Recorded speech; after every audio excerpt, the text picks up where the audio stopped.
Kita mencintai, kita membenci karena Allah, marah karena Allah, ketawa karena Allah. Kalau kita biasanya ketawa karena dapat duit baru ketawa. Ya. Kalau nggak ada duit marah-marah.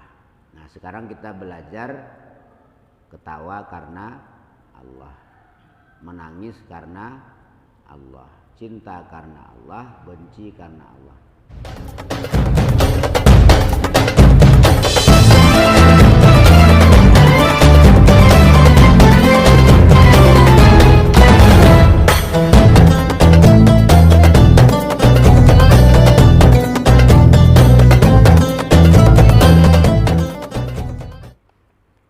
Assalamualaikum warahmatullahi wabarakatuh. Waalaikumsalam warahmatullahi wabarakatuh. A'udzu billahi minasy syaithanir rajim. A'udzu bikalimatillahi tammati min syarri ma khalaq. Bismillahirrahmanirrahim. Bismillahilladzi la yadurru ma'asmi syai'un fil ardi wala fis samai wa huwas samiul alim. Alhamdulillahi rabbil alamin. Alhamdulillahi fi kulli halin ala kulli halin wa ni'mah. Ashhadu an la ilaha illallah wahdahu la syarikalah al-malikul haqqul mubin. Wa ashhadu anna Muhammadan abduhu wa rasuluhu shadiqul wa'dil amin. Allahumma salli wa sallim wa barik ala sayyidina Muhammadin wa ala alihi wa ashabihi ajma'in, amma ba'd. Ma'asyiral muslimin, bapak-bapak, ibu-ibu, saudara-saudari sekalian, rahimakumullah. Melanjutkan pembahasan kita pada perjumpaan yang berlalu. Bismillahirrahmanirrahim. Faslun wa alaika bihubbi fillahi wa bughdi fillah. Fa innahu min awsaqi ural iman. Wa qala Rasulullah sallallahu alaihi wasallam, afdalul a'mal ahubbu fillah wal bughdu fillahi ta'ala. Bismillahirrahmanirrahim. Faslun, adapun ini adalah satu fasal. Wa alaika, dan hendaklah ada kamu ya akhi, wahai saudara-saudaraku, bil hubbi, kepada mencintai, fillahi, karena Allah, wal bughdi, dan benci, fillahi, karena Allah. Jadi boleh mencintai, boleh benci, syaratnya karena Allah. Fa'innahu, maka sungguhnya benci dan cinta dari karena Allah min awsaqi ural imani, adalah setengah daripada kokoh-kokohnya beberapa talinya iman. Jadi yang dikatakan iman itu adalah segala sesuatu yang kita hubungkan dengan Allah. Cinta karena Allah, benci karena Allah. Gak boleh karena yang lain. Jadi sesuatu yang karena Allah, maka dia akan kokoh, akan kuat. Tapi sesuatu yang karena selain Allah hanya akan bertahan sebentar saja. Begitu datang ujian, datang cobaan, maka benci dan cintanya itu berubah. Maka benci Dan cinta, suka dan gak suka itu adalah beda-beda tipis. Ada kalanya kita pagi hari suka, sore hari udah benci. Ada kalanya pagi hari kita benci, sore udah cinta lagi. Jadi nggak usah terlalu bangga dicintai dan tidak usah terlalu frustasi dibenci. Kenapa? Karena cinta dan benci ini beda-beda tipis. Nah, supaya dia kokoh harus karena Allah. Cinta karena Allah maksudnya apa? Kita mencintai karena itu diridhoi Allah. Benci karena Allah maksudnya apa? Kita membenci karena itu dimurkai oleh Allah. Dan kita tidak melihat siapa yang berbuat yang diridhoi Allah, siapa yang berbuat yang dimurkai Allah. Nggak boleh tembang pilih. Kadang-kadang kita tembang pilih. Kalau orang itu yang berbuat nggak apa-apa. Kalau si A yang berbuat nggak apa-apa. Tapi kalau si B yang berbuat masalah. Nah, itu namanya nggak benar itu. Jadi patokannya cinta dan benci tadi adalah ini diridhoi Allah atau tidak.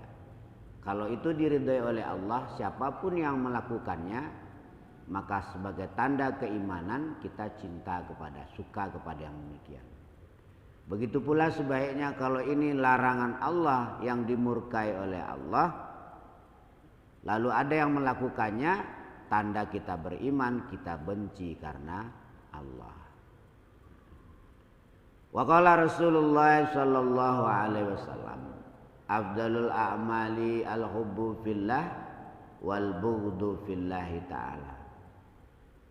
Wa qala, dan berfirman siapa Rasulullah sallallahu alaihi wasallam bersabda, afdalul a'mali, adapun lebih utamanya amal atau amal yang paling utama, al-hubbu adalah cinta fillah karena Allah, wal bughdu dan benci fillahi ta'ala karena Allah ta'ala. Itulah amal yang paling hebat tadi. Kita mencintai, kita membenci karena Allah, marah karena Allah, ketawa karena Allah. Kalau kita biasanya ketawa karena dapat duit baru ketawa. Kalau nggak ada duit marah-marah. Nah, sekarang kita belajar ketawa karena Allah, menangis karena Allah, cinta karena Allah, benci karena Allah. Kita suka kepada seseorang karena Allah, karena dia cocok dengan apa yang diridhai Allah. Kita benci kepada seseorang karena Allah, karena apa yang dilakukannya dimurkai oleh Allah Subhanahu wa ta'ala. Itulah tanda daripada iman tadi. Faiza ahbabta maka tak kala cinta kamu al-abda kepada seorang hamba, al-muti'a yang taat, lillahi kepada Allah, likauni karena ketaatan hamba adalah muti'an taat. Jadi kalau kita cinta kepada seseorang karena orang itu taat kepada Allah, maka itulah yang dikatakan cinta karena Allah. Bukan karena orang itu manfaatnya banyak buat kita, bukan. Tapi biasanya kita suka sama orang kalau orang itu manfaatnya banyak buat kita. Walaupun kelakuannya itu tidak pas, ya kita biasa aja. Kelakuannya udah melanggar agama misalnya, tapi karena orang itu manfaatnya bagi kita banyak, kita tetap aja suka. Itu nggak benar, itu suka model begitu. Jadi suka kepada seorang hamba karena ketaatannya itu kepada Allah. Suka yang model begitu, itu yang dikatakan cinta karena Allah. Wa abaghatta, dan benci kamu al-abda kepada seorang hamba al-asiyah yang maksiat lillahi kepada Allah. Likauni karena perilaku maksiatnya adalah asyian orang bermaksiat. Jadi kita benci kepada seseorang bukan karena urusan pribadi, enggak. Karena dia melakukan kemaksiatan. Nah, bagi orang yang ada iman di dalam dirinya, begitu melihat perbuatan maksiat tadi, maka timbul rasa tidak suka di dalam hatinya. Tapi rasa tidak sukanya itu karena Allah, karena orang tadi bermaksiat. Begitu orang tadi tobat, minta maaf, minta ampun, maka dia kembali bisa mencintai karena Allah tadi. Enggak berlarut-larut gitu. La li ghardin, tidak karena keinginan akhar yang lain. Dia mencintai sesuatu bukan ada udang di balik batu. Kalau ada udang di balik batu, batu pecah, udangnya penyet, nah akhirnya ya nggak jadi. Jadi kalau nggak karena Allah itu palsu. Kalau emas palsu. Kalau pisang palsu. Ya. Kalau kita bertamu ke rumah orang kaya itu banyak barang-barang palsu di rumahnya. Ada pisang, kita lihat kelihatannya pisangnya kuning, bagus. Ternyata plastik. Di atas mejanya ada anggur, merahnya luar biasa, apalagi puasa-puasa ini bikin air liur menetes. Ternyata plastik palsu. Ya, palsu itu cuma untuk dilihat-lihat, tapi tidak ada rasanya, tidak bisa dimanfaat, hanya sebagai untuk dilihat-lihat. Jadi cinta yang tidak karena Allah sama seperti itu, pasti akan berakhir dengan tidak bahagia. Tapi kalau yang karena Allah pastikan abadi. Wa ma indakum yanfadu wa ma indallahi baqi. Apa yang ada pada sisimu akan hancur, kata Allah. Dan apa yang ada pada sisi Allah akan abadi. Maksudnya apa? Perbuatan yang lillah itu abadi, tersimpan rapi pada kekuasaan Allah. Kita berbuat apapun yang lillah itu abadi. Tapi perbuatan apapun yang tidak lillah itu hanya akan hancur, seperti debu di atas batu yang licin. Kemudian datang hujan lebat, dalam waktu sekejap batu tadi akan bersih dari debu tadi. Makanya kita mulai belajar mencintai karena Allah, membenci karena Allah. Jangan mencintai karena orangnya duitnya banyak.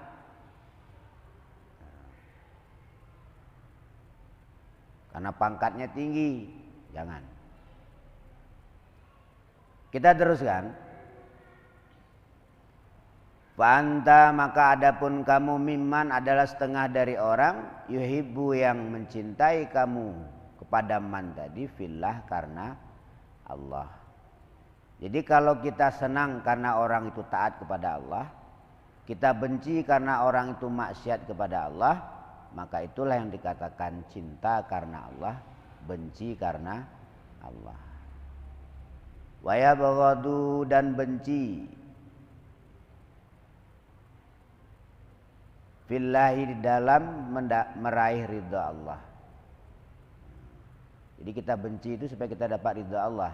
Maksudnya apa? Ada perbuatan yang dimurkai oleh Allah, kita jangan ikut senang perbuatan itu. Minimal kita ingkari di dalam hati, minim. Ada perbuatan gak benar, minimal kita gak suka dalam hati, dan jauhi tempat itu sejauh-jauhnya.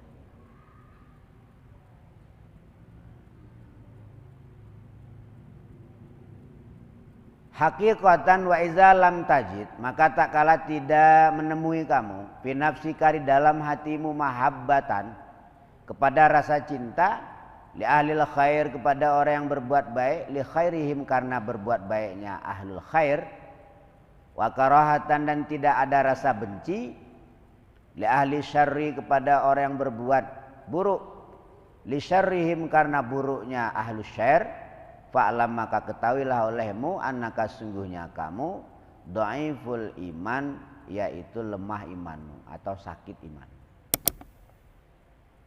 Jadi kalau kita melihat orang berbuat baik, kok kita nggak ada rasa senang, malah kadang-kadang kita rintangi, nah itu tandanya iman kita stroke, imannya dhaif, lemah. Atau ada orang berbuat kemungkaran, perbuatan maksiat, tidak ada sedikit pun rasa benci di hati kita, malah kita senang. Nggak apa-apa, biasa. Nah itu menunjukkan bahwa dhaiful iman.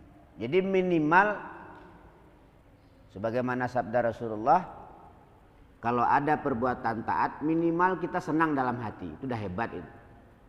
Kata Nabi, kun aliman au muta'aliman au muhibban wala takun khamisan fatahlik. Kun aliman, jadilah kau orang alim, au muta'aliman atau orang yang ngaji bawa kitab, au mustami'an atau orang yang mendengarkan, au muhibban atau orang yang senang. Ini minim. Jadi kalau ada perbuatan baik menurut syarat tadi, kita minimal senang dalam hati, minimal itu.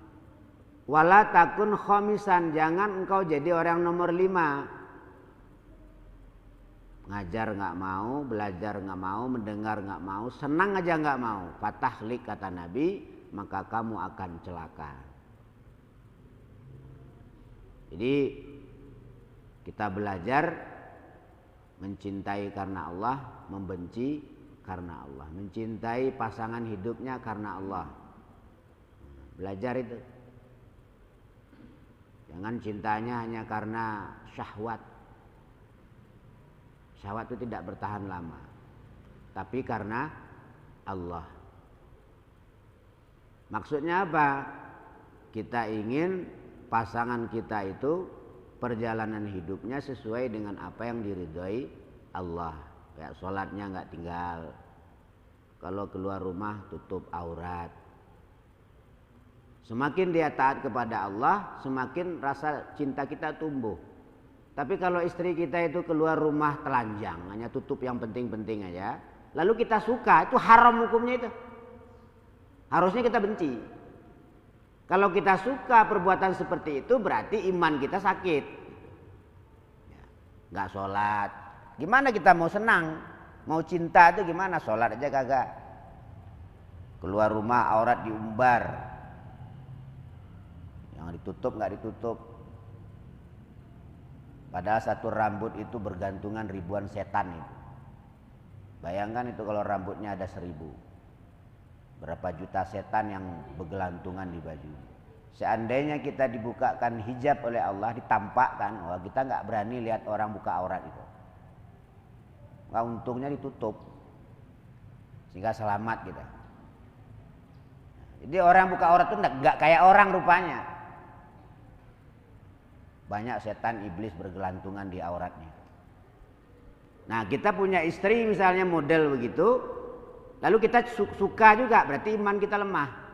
Karena pelajarannya tadi, cinta karena Allah, benci karena Allah. Ya, walaupun istrinya itu potongannya pas-pasan, ya, tapi dia taat kepada Allah.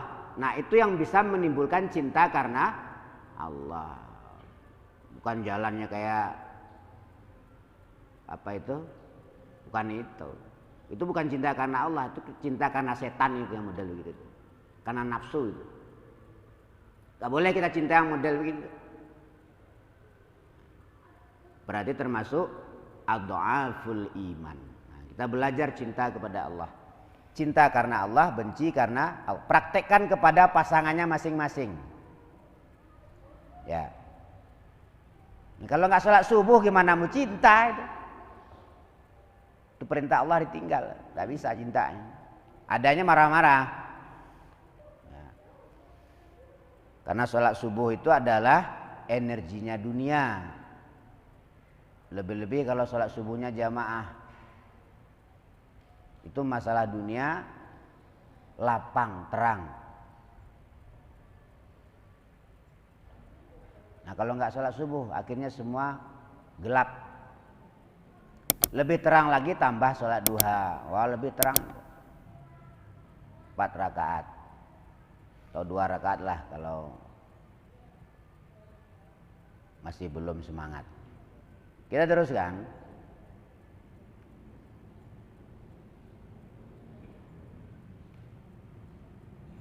Wa alaika bisuhbatil akhyari wa i'tizalil asrari wa mujalasatis salihina wa mujanabatiz zalimina. Wa qala alaihi salatu wassalam amrul mar'i ala amri dini khalili falyanzur ahadukum mayukhalilu. Wa alaika dan ndaklah ada kamu ya akhi wahai saudaraku bisuhbatil akhyari kepada berteman bersahabat dengan orang-orang bagus, akhyar, orang-orang sukses, baik sukses di bidang bisnis, ya pokoknya orang-orang akhyar itu orang-orang bagus. Nah kalau kita pilih teman orang-orang seperti itu, orang-orang sukses, orang-orang yang bagus lah, termasuk kelakuannya, akhlaknya. Wa'tizalil asrari dan menjauhi orang-orang yang buruk perilakunya. Jangan kita berteman dengan orang-orang yang kelakuannya buruk, karena nanti menular itu. Kita tadinya pendiam, gak suka omong. Bergaul dengan orang banyak omong, lama-lama kita juga banyak omong. Ya kalau omongnya omong baik. Kita tadi anti yang namanya ghibah, gerakan anti ghibah Indonesia, nggak mau ghibah, tapi bergaul berteman dengan ahlul ghibah.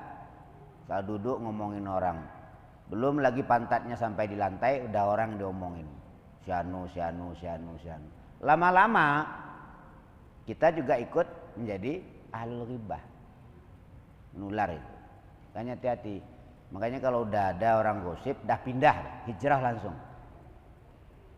Jangan didengarkan, nanti lama-lama kita juga nyambung kabelnya.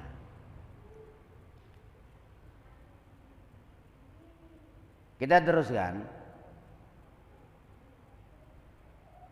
Wa mujalasatis sholihina dan duduk-duduk di majelisnya orang-orang soleh.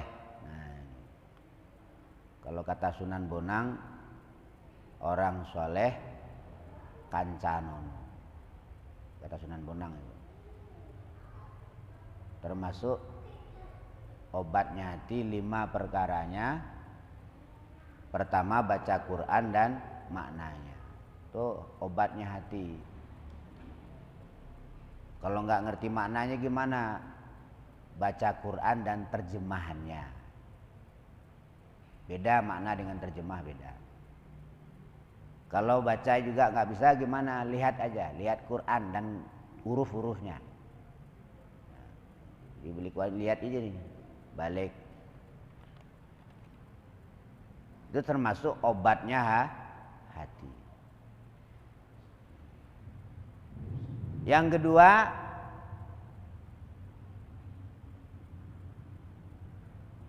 orang yang soleh temani, wong kang soleh kancan, wong soleh jadikan teman. Jadi kalau mau duduk-duduk itu bersama orang soleh-soleh tadi. Orang soleh itu pasti omongannya akhirat. Besok kalau kita udah mati begini, kalau kita terlanjur maksiat istighfar, perbanyak baca sholawat, perbanyak baca Quran. Pasti orang soleh omongannya pasti begitu. Nggak ada orang soleh ngomongin orang tuh, nggak ada itu. Orang soleh yang diomongin tetangganya. Orang soleh apaan itu? Orang soleh itu ngomongin istighfar, baca Quran, ngomongin ilmu, berzikir, memperbanyak sholat sunat. Itu orang soleh.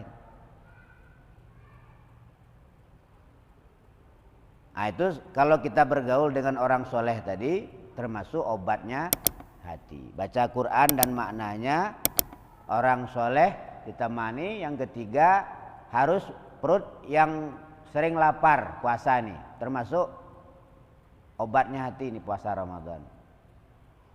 Ya. Bahkan kita dilarang untuk marah di siang hari bulan Ramadan. Kalau mau marah nanti tunggu maghrib, tahan. Imsak itu artinya menahan.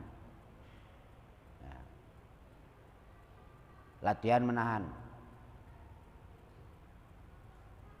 Jangankan yang haram, yang halal pun dilarang. Ya. Makan minum walaupun makanan sendiri nggak boleh. Tunggu maghrib. Kemudian obatnya hati seterusnya, sholat malam lakukanlah, maksudnya tahajud. Ya. Supaya hati kita itu lunak, apalagi malam hari ini selesai sholat tarawih tambah qiyamul Ramadan. Sholat tasbih boleh, sholat hajat, sholat tobat, ya. Apalagi yang udah tua-tua mau berangkat ke akhirat, perbanyaklah bekal. Biar nggak menyesal nanti kalau udah berada di alam barzah. Salah satu caranya melaksanakan ibadah-ibadah sunnah. Kata Nabi, melaksanakan ibadah-ibadah sunnah di bulan Ramadan, fadilahnya sama dengan ibadah wajib di luar Ramadan. Memperbanyak sholat sunat, sholat tasbih. Kalau di masjid ini tiap malam diadakan sholat tasbih selama Ramadan mulai jam 12. Nah, kalau mau ikut, tapi istirahat dulu ya. Istirahat dulu, nanti bangun baru sholat tasbih. Sholat tasbih agak lama, 1,5 jam. Tiap malam. Nah, itu sebagai latihan dan persiapan pulang kampung ke akhirat. Kita nggak tahu apakah Ramadan yang akan datang kita masih ketemu. Kayak Pak Supardi, Ramadan tahun yang dulu masih sehat, masih menyiapkan orang takjil. Sekarang di mana dia? Udah di alam barzah. Dia menyaksikan dari kejauhan. Kita teruskan. Wa qala alaihi salatu wassalam, amrul mar'i ala amri dini khalili. Amrul mar'i adapun perkara seseorang, ala amri dini khalilihi adalah tetap atas perkaranya, agamanya temannya Amri tadi. Kata Nabi begitu. Orang itu bagaimana lihat temannya, lihat pergaulannya.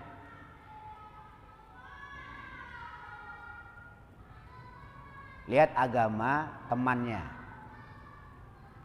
Agamanya nih amri dini khalili. Berarti perkara agama temannya. Jadi orang itu baik atau buruk, kata Nabi, lihat agama temannya, bukan agamanya dia. Agama sahabat karibnya. Karena salah satu yang bisa memberi syafaat besok di hari kiamat adalah sahabat karib. Bersahabat karena Allah. Banyak kisah, banyak hadis yang menceritakan itu. Setelah Rasulullah diberi izin memberikan syafaat, ada seseorang masuk surga, mau masuk surga nggak mau, karena dia mendengar jeritan sahabatnya di neraka. Silakan masuk surga, nggak mau. Kenapa? Saya mendengar sahabat saya memanggil saya di neraka. Akhirnya disidang. Soalnya kalau penduduk surga dimasukkan ke neraka nggak mungkin. Kalaupun dimasukkan maka api neraka akan padam. Maka proses pembakaran dosa di neraka akan terhenti. Akhirnya dia diizinkan untuk melihat saudaranya yang di neraka tadi, sahabat karibnya yang di neraka. Setelah ketemu, waktu dia masuk ke dalam neraka itu api neraka padam. Dan dia nggak mau kembali ke surga. Saya mau kembali ke surga kalau dengan sahabat saya, kalau enggak saya di sini. Bingung malaikatnya, lapor sama Allah kalau begitu biarkan dia bawa temannya ke surga. Itu sahabat bisa mensyafaati sahabat. Maka kata Nabi, kalau kamu ingin lihat siapa orang itu, lihat temannya, agama temannya.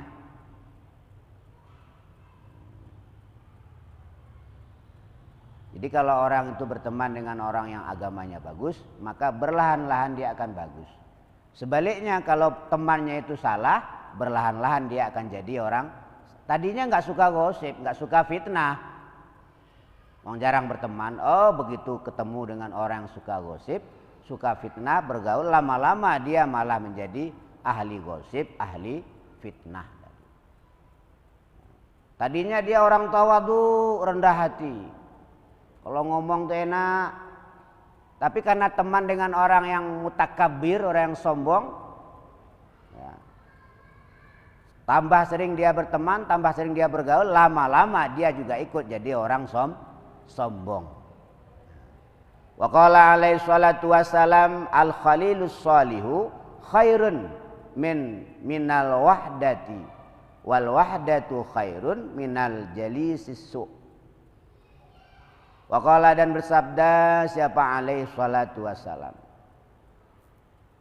al jalisu, adapun duduk-duduk, as-salihu dengan orang-orang soleh, adalah khairun, lebih bagus, minal wahdati, daripada duduk sendirian. Ya, Assalamualaikum. Jadi duduk-duduk dengan orang soleh, kata Nabi, itu lebih bagus daripada kita duduk sendirian. Soalnya kalau duduk sendirian nanti berpotensi menghayal. Kalau kita duduk sendiri berpotensi menghayal. Lihat atap, hayalan mulai jalan. Kalau hayalannya itu hayalan halal nggak apa-apa, bagus. Yang repot hayalannya itu hayalan subhat. Istri orang dihayalin, rumah orang dihayalin, seandainya saya yang punya rumah seperti itu, alangkah indahnya. Nah, makanya kata Nabi, duduk bersama orang soleh khairun minal wahdati, lebih baik daripada duduk sendirian. Makanya kalau kita misalnya kok udah mulai ngayal, cepat-cepat tinggalkan, jangan diteruskan itu bisa setengah hari itu nggak berhenti. Energinya tambah lama tambah kuat hayalan itu. Setan yang datang itu tambah berpengalaman. Berbagai kisah dikisahkan dalam hayalan kita itu. Namanya tulul amal. Wal wahdatu, adapun sendirian, adalah khairun, lebih bagus, minal jalisis su', daripada duduk-duduk dengan majelis su'. Nah, ada sih perkumpulan, tapi majelis su' tadi. Yang diomongin di situ apa? Tangganya, kesalahan orang, ngomongin politik. Minimal ngomong dagang tidak masalah lah. Ngomong politik, nyalain Jokowi. Lalu Jokowi disalahin. Emangnya kita siapa nyalain Jokowi? Nanti dikirim Densus 88 baru tahu.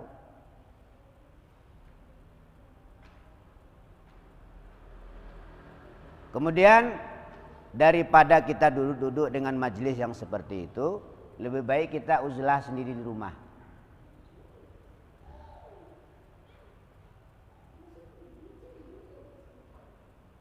Nah, jadi hati-hati milih teman. Makanya pepatah mengatakan, berteman dengan tukang minyak wangi, walau tidak dapat minyaknya, minimal dapat aroma wanginya. Tapi kalau berteman dengan tukang terasi atau tukang pandai besi, walau tidak kena apinya, ya kena percikan apinya. Artinya sahabat itu pergaulan sangat menentukan. Karena watak itu akan cepat menular. Cuman yang lebih kencang menularnya itu adalah watak jelek, kayak virus. Kalau watak baik itu sulit menularnya. Ibarat orang kena penyakit, itu obatnya herbal, lama sembuhnya. Tapi begitu sembuh, stabil semua jaringan tubuhnya itu. Tapi kalau yang cepat itu obat yang terlalu tinggi dosis kimianya, cepat sembuh tapi efeknya berbahaya. Begitulah kira-kira penularan watak tadi itu. Maka jangan suka duduk-duduk dengan pejabat-pejabat tinggi kalau nggak penting. Nah, jangan suka duduk-duduk dengan orang-orang kaya kalau nggak penting. Duduk dengan orang kaya ceritanya mesti duit. Tokoh lah diceritakan, mobil lah diceritakan, bisnis lah diceritakan. Tidak ada cerita Allah itu tidak ada. Duit ceritanya. Kalau cerita dengan orang kaya, dengan orang jabatan pasti itu. Nunjuk-nunjuk. Itu wilayah saya itu. Kalau dengan para pejabat. Jadi boleh kita kumpul dengan pejabat sekedarnya aja. Dengan orang kaya sekedarnya aja. Lebih banyak kita kumpul-kumpul dengan orang soleh dan orang-orang fakir miskin supaya rendah hati. Orang miskin kan nggak ada yang sombong. Ada nggak orang miskin sombong? Hah? Masa? Nggak ada orang miskin sombong, nggak ada. Ya.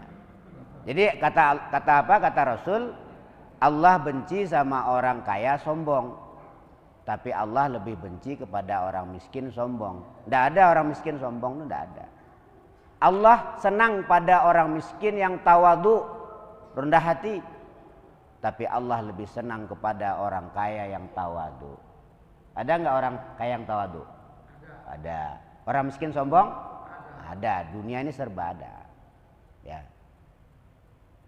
Jadi mudah-mudahan kalau ketepatan kita miskin, mudah-mudahan dijadikan miskin yang tawadu. Miskin yang rendah hati. Miskin itu bukan hanya duit. Miskin pengalaman, miskin ilmu.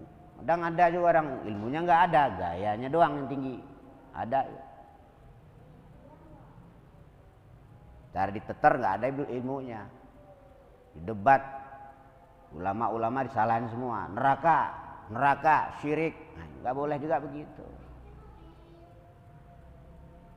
Ma'asyiral muslimin yang berbahagia. Jadi kesimpulan daripada pengajian kita sebelum buka puasa ini, cintailah karena Allah, bencilah karena Allah. Karena cinta dan benci karena Allah itu erat hubungannya dengan iman. Mencintai karena Allah karena posisinya diridhai Allah, benci karena Allah karena posisinya dimurkai oleh Allah Subhanahu wa taala. Kalau ada perbuatan taat baik kok kita nggak cinta, berarti iman kita bermasalah. Pasti hasud barangkali.